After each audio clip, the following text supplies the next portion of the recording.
Get quiet. What if I told you that you're always interrupting yourself? What if I told you that you have a conscious goal and a subconscious mind?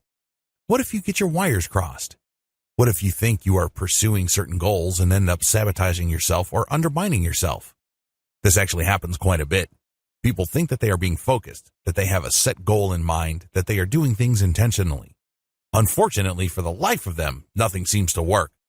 They think that they're going through the right process and they're focusing on the right things, but regardless of how much time, effort, and energy they put in, they keep tripping up.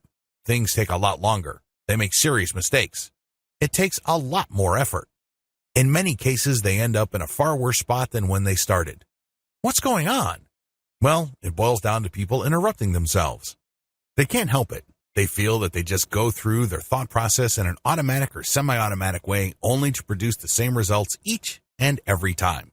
To break free of this, you only need to do one thing. Get quiet. I know it sounds simplistic. A lot of people will quickly dismiss this idea, but the truth is if you get quiet first, a lot of the things that you're struggling with become easier.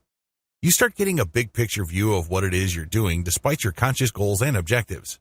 You put yourself in a position where it becomes easier for you to take action that will finally get you out of the tough spot you're in. It all boils down to deciding to get quiet first. Stop editing your thoughts. One common way people trip themselves up and interrupt their ability to focus so clearly that they turn their thoughts into reality involves editing. Believe it or not, you're constantly editing your thoughts. Maybe this is due to other people's expectations of you. Perhaps you're thinking of thoughts that you think you shouldn't be thinking. Possibly you are willfully trying to impose a certain interpretation on your thoughts. Whatever the case may be, you're engaged in one form of editing or another. Stop it. Your first goal should be to think as clearly as possible. You don't really know what your real thoughts are when you're always editing them. How can you get a clear understanding of your mental processes when you can't even bring yourself to admit the raw, uncut, unfiltered version of your thoughts? You quickly realize that there's really nothing to apologize for. Sure, you may be thinking about really horrible stuff. This stuff might even be embarrassing or trigger some sort of guilt from the past. But they're your thoughts. Nobody can see them. They only exist in your mind. Let them flow. Stop trying to filter them. Stop trying to warp, distort, or somehow control them. Instead, focus on clarity. What exactly are you thinking? It may be scary at first, but that's a small price to pay for the power that will arise from clarity. Choose to be clear first. Stop editing your thoughts. Stop editing your feelings. When your thoughts flash in your mind, it's too easy to try to impose some sort of meaning into them. In other words, it's too tempting to analyze them as they materialize.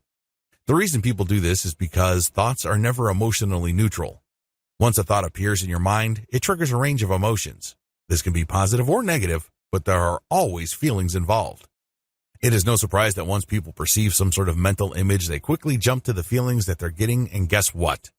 They try to control those feelings. It's like when you're walking through a mall holding hands with your kid and you see another person. Your kid starts to laugh and you turn around and tell your kid not to laugh. That's what you're doing with your feelings. You perceive certain things in your mind and you know that you have developed an emotional reaction, so you try to stop or edit that feeling. Either you're trying to cut it out altogether or reshape it to something more acceptable or something more expected. This is a problem because when you do that, you're not being honest. If a certain mental image flashes in your mind or a certain memory appears in your head, let the emotions come. There's nothing to be embarrassed about. There's nothing to apologize for. These are your emotions. Again, your first objective is to be as clear as possible regarding what you're feeling. Later on, you can work on implications. You can work on focusing on what this all leads to, as well as lining these up with your grand life objectives. Watch your thoughts like clouds. One of the best ways to get quiet on different levels is to simply watch your thoughts like clouds. Here's how you do it. Find a dark room. Make sure that you won't be interrupted for at least 15 minutes. Close your eyes and slowly breathe in and out deeply. After about 3 to 5 repetitions, you should be feeling relaxed. Next, focus your mind's eye on the thoughts appearing in your mind. Once the images appear, do not interpret them, do not analyze them, just watch them.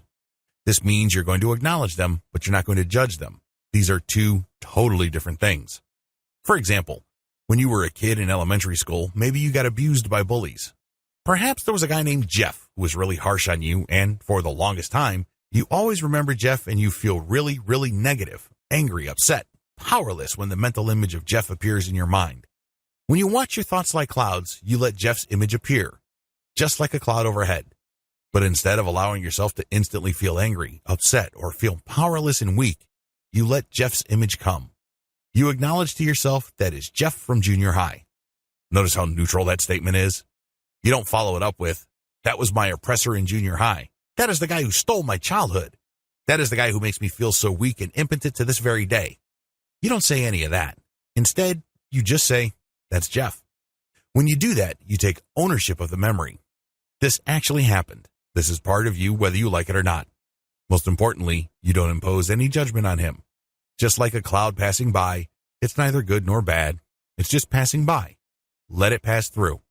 When you do this, you take power over your mental state. You then count your breath and you repeat the process with another memory. This way, with enough repetition, your memories no longer have a negative hold on you. You no longer feel triggered so that you respond in a very negative emotional way. You feel in control. It's not like you're denying these memories or sweeping them under the rug. You accept them. They actually happen, but you let them pass. Sooner or later, it dawns on you that these negative memories that you did not choose, by the way, don't have to have a hold on you. They don't have to bring out the very worst in you. Instead, just like clouds, they appear and then they disappear and pass on. Sooner or later, if you keep repeating this and you plug into the quiet calm made possible by your breathing exercise, you start having a more productive relationship with your past as well as your future. How come? Well, you can also effectively deal with your worries about the future using the technique above. It all boils down to saving the eternal moment.